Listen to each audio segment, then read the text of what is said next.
Colorado at Houston. Houston minus 4.5 before we went on the air. I saw it up at 5.5, according to BetMGM. All right, Friday night action, 7:30 Eastern, ESPN, again, in H-Town.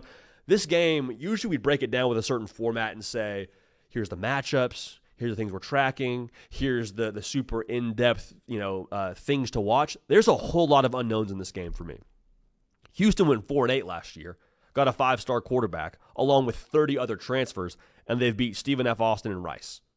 It's good you won those games. Again, you're halfway to your win total a season ago, but I don't really know that I know a whole lot more about Houston. And then Colorado on the flip side, they also brought in 31 transfers, and I don't know who's playing quarterback. Only Deion Sanders knows. I guess people in the building in Boulder would know. But you played your third-string quarterback last week, and he looked the best, and he stayed in the game. Ryan Staub is his name, by the way. Dude was dealing 7 for 10. It was awesome. I look at this game, though, and I look at what Houston has been. I think Connor Wegman, as an overall talent at quarterback for Houston, is good enough to hurt Colorado. My question is, does he get the chance to?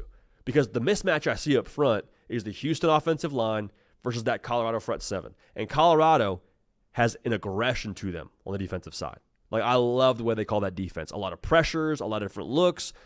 Can Connor Wegman process that? Because Delaware did a good job of finding some weak spots in Colorado's defense early, hit a couple big plays because Colorado brought pressure. If Connor Wegman was able to see that and create some big plays, okay, now, again, Friday night, weird things happen. We're at home, wind at our back. I think that would be a matchup that could swing towards Houston. The quarterback conversation, though, for Colorado, to kind of go back to that, I think you're actually not in quite as weird a spot as maybe it's being portrayed right now in the media. The way I see it, you got 3 good options. You got a quarterback who's experienced in Kane Salter, who adds a different element with his legs, which maybe you need in this game. You got the future of your program in Julian Lewis, super talented. And you got Ryan Staub, who's your third stringer, who played the best. My question for Ryan Staub is, if he ends up being your guy here, let's just say the logic is he played the best, he deserves to start. Cool, I don't have any disagreement there.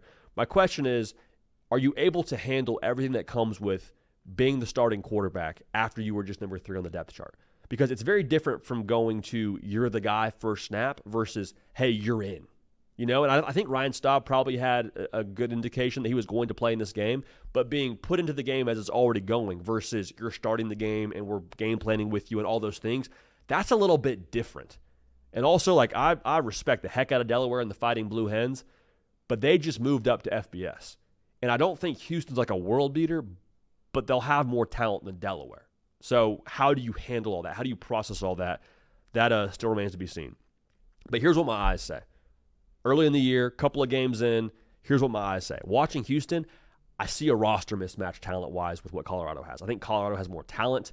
I also like the fact that Colorado, as we say on this show, they've stepped under the heavy bar to this point. We've seen Colorado play a good Georgia Tech team. Lost the game, but they've been in those competitive battles. They've played against that level of competition.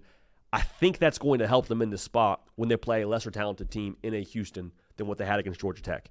So I know Colorado was a little bit shaky early against Delaware. I know I don't really understand why it's 4.5.